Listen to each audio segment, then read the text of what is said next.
네, 안녕하세요.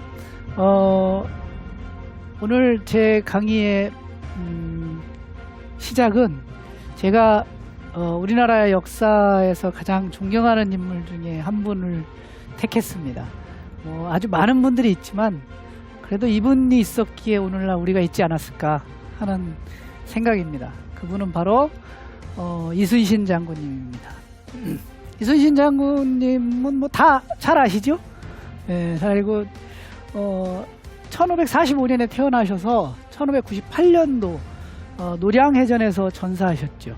이분을 왜 이순신 장군을 갑자기 뜬금없이 수학자가 이순신 장군께서는 생전에 주로 큰 전투만 따지면 14개의 전투가 있었습니다.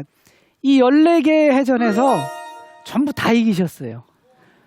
크고 작은 전투까지 합치면 모든 전투를 다 이기셨습니다. 어떻게 이걸 이렇게 할 수 있었을까요? 어떻게? 이순신 장군이라서요? 그건 아니죠. 어떻게 이길 수 있었느냐? 이유는 간단합니다. 이길 수 있는 전투만 했습니다.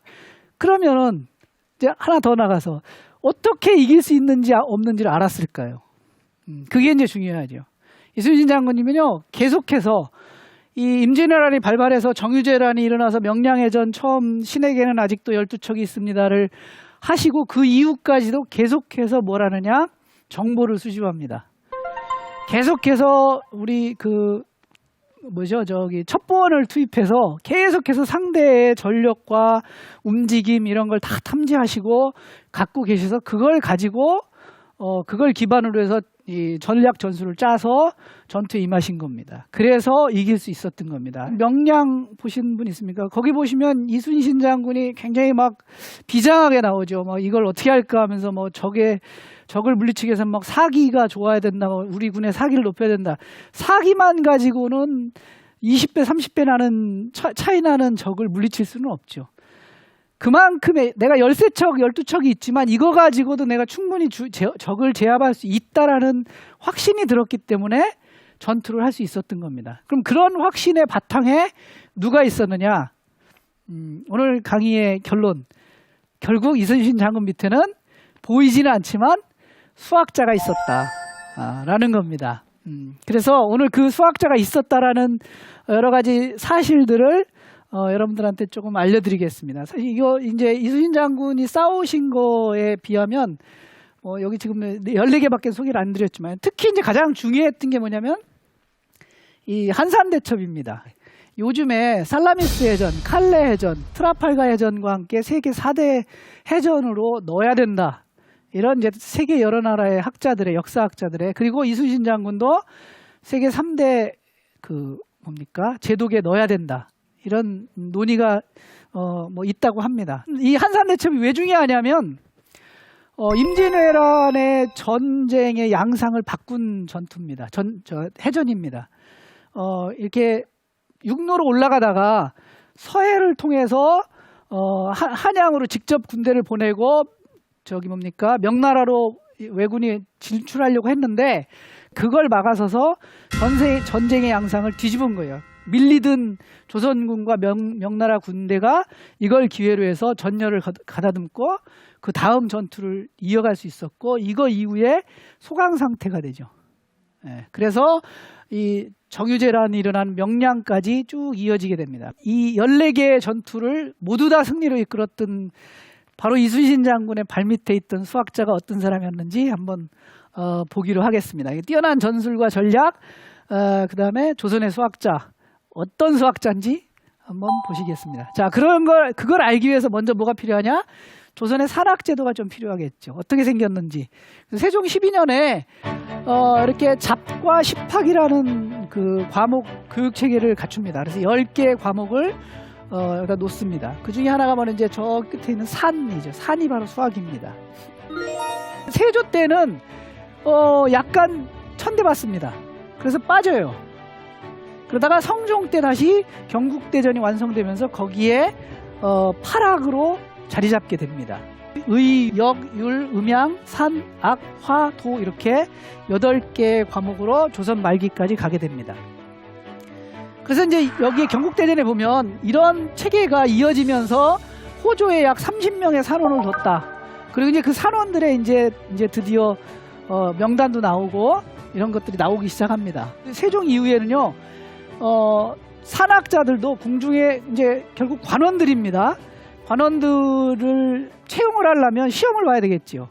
근데 이제 그 중요한 직책 이런 거는 과거라고 그러고요.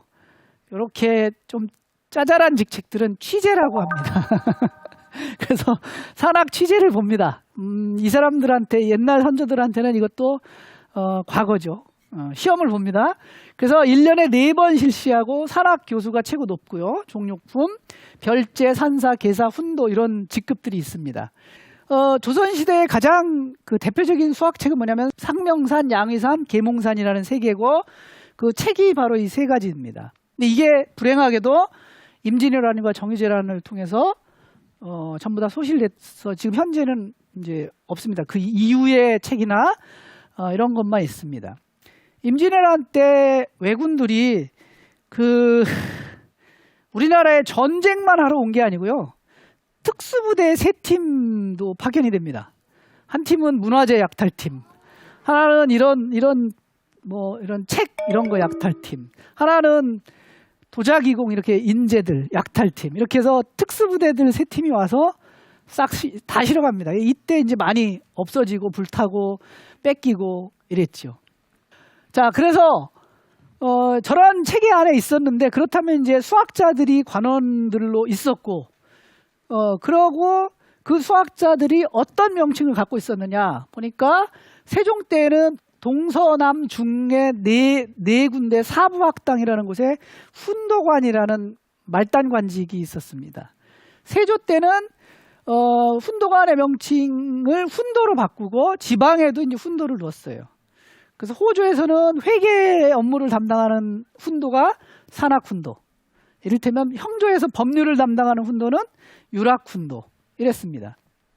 그리고 조선 수군에도 훈도였는데 이 훈도를 도훈도라고 표시한 기록이 있습니다. 훈도 또는 도훈도라고 썼는데요. 그래서 각 군영에 속해 있는 최하급 관리 내지는 아전이라고 추측하고 있습니다. 기패관이라는 신분보다 낮은 중인인데요. 이게 주로 옛날에 조선시대에는 조선시대 수학은 주로 중인들이 했습니다. 중인들이 생계를 말하자면 유지하는 거고 자기 그 직책을 유지하는 거, 자기 직을 유지하는 겁니다. 그 계급. 예, 그래서 이를테면 이런 겁니다. 이게 집안의 비급입니다. 그래서 제가 수학자예요. 그래서 제가 이제 과거 산학 취재를 봐서 입적을 합니다. 내가 이제 그 관리가 됐어요. 녹봉도 받고 막 하겠죠. 그럼 먹고 살 수 있습니다. 그럼 내 자식이 있어요. 얘한테만 내 수학을 알려주는 거예요. 그래서 걔가 과거를 보는 겁니다. 그럼 이제 또 딸도 태어나고 얘도 결혼을 해야 될 거 아닙니까? 그러면은 옆집 수학자하고 결혼을 시키는 겁니다. 그래서 서로 다 이걸 어떤 카르텔이 형성되죠. 그래서 요 집안, 네, 요 우리 집안 거. 그래서 거기에 다 그래 한 사람들이 모여서 그 사람들이 모여서 이제 수학을 하고 그게 대물림되는 이제 그런 경우가 굉장히 많았습니다. 그래서 아주 조선의 유명한 수학자들이 나도 수학자, 우리 아버지도 수학자, 장인도 수학자, 나 수학자 이래 돼서 대궐에 딱 들어가면 다 집안 식구들끼리 다 있는. 어쨌든 기패관은 뭐 하는 신분이냐면요, 깃발 수신호하는 직책입니다. 그래서 선장이 있고 선장 밑에 이제 기패관. 그래서 옛날에는 상상을 해보세요. 이순신 장군이 나를 따르라 했는데 저 멀리 배 타고 저기 떨어져 있는 사람이 나를 따르라 소리가 들릴까요? 안 들리죠? 그럼 뭔가 신호를 보내야 되겠네요. 신호를. 그 신호를 보내는 사람이 바로 기패관입니다. 꽤 높은 직책입니다. 왜냐하면 중요한 명령을 전달하고 명령을 받고 그래야 배가 어떻게 움직이는지를 알 수 있으니까요. 네. 자, 이 도운도에 관한 이야기는 여러 곳에 등장합니다. 특히 이제 난중의 위기에도 도운도를 내가 혼냈다. 이게 뭐 어디 가서 잘못 기록해서 이거 잘못된 거를 혼냈다. 또 서해 유성룡의 서해 집에도 이게 도운도들이 막 어디 가서 못된 짓 하고 나쁜 짓 해가지고 백성들의 돈을 긁어먹고 이래가지고 내가 혼냈다. 뭐 이런 놈들이 있었다. 이런 식의 기록들이 있습니다. 사실은 여러분들이 드라마에 보면은 이방 뭐 이렇게 해서 사또 밑에서 막 뭐 하고 해서 막 백성들의 고열을 빼먹는 아전들이 있죠. 그 밑에 그걸 가능하게 했던 장부도 이중장부 쓰고 했던 아전이 누구냐? 도운도다라는 거죠. 자, 동사록과 동사일록이 그 가장 임진왜란이 끝나고 나서 그래도 가장 근접한 책이고, 이 책이 뭐냐면 임진왜란이 끝나고 처음으로 일본에 사신을 파견하게 됩니다. 계속해서 사신을 보내달라고 요청하는데 조선에서는 보낼 필요가 없죠. 이제 왜냐면 저놈들이 쳐들어왔었으니까. 근데 드디어 이제 숙종 때 보냅니다. 임술년에 임술사행이라는 걸 하는데 그때 두 명의 역관 홍우재하고 김진함이라는 사람이 일본에 갔다 오면서 그 견문록을 쓴 겁니다. 근데 여기에 이제 또 도운도에 관한 이야기가 나와요. 배를 잘못 몰아서 선장하고 도운도를 혼냈다. 왜냐하면 배가 대마도를 거쳐서 가는데 거기에서 어떤 바위 위에 배를 잘못 운전해서 바위 위에 걸쳤다. 그러면은 선장하고 뭐 항해사를 혼내야 되겠죠. 항해를 잘못했으니까. 그거 계산하는 거 아닙니까? 근데 선장하고 도운도를 혼냈다라는 기록이 있습니다. 그래서 이제 이 도운도가 바로 수학자다. 그 뒤에 이제 이거는 거의 아마 1800년도에 나온 책들인데 여기에 도운도는 글을 쓸 줄 알고 계산에 밝으며 활쏘기 봉술 등의 무예를 익힌다. 이 계산에 발달한 얘기가 결국은 지방에 파견돼 있던 아전, 말단 수학자들이란 뜻이죠. 실제로 삼도수군 통제령에 한산대첩이 끝난 다음에 그 기록에 의하면 도운도가 배치되어 있던 기록들이 이렇게 있습니다. 삼도수군 통제령에는 16명, 경상 좌수영에 5명, 전라도의 좌수영에 9명, 우수영에 6명, 충청에 4명 이렇게 도운도들이 파견돼 있었다. 이 도운도들이 이순신 장군 또 조선 수군 밑에서 뭘 했느냐? 뭘 했을까요? 수학자들이.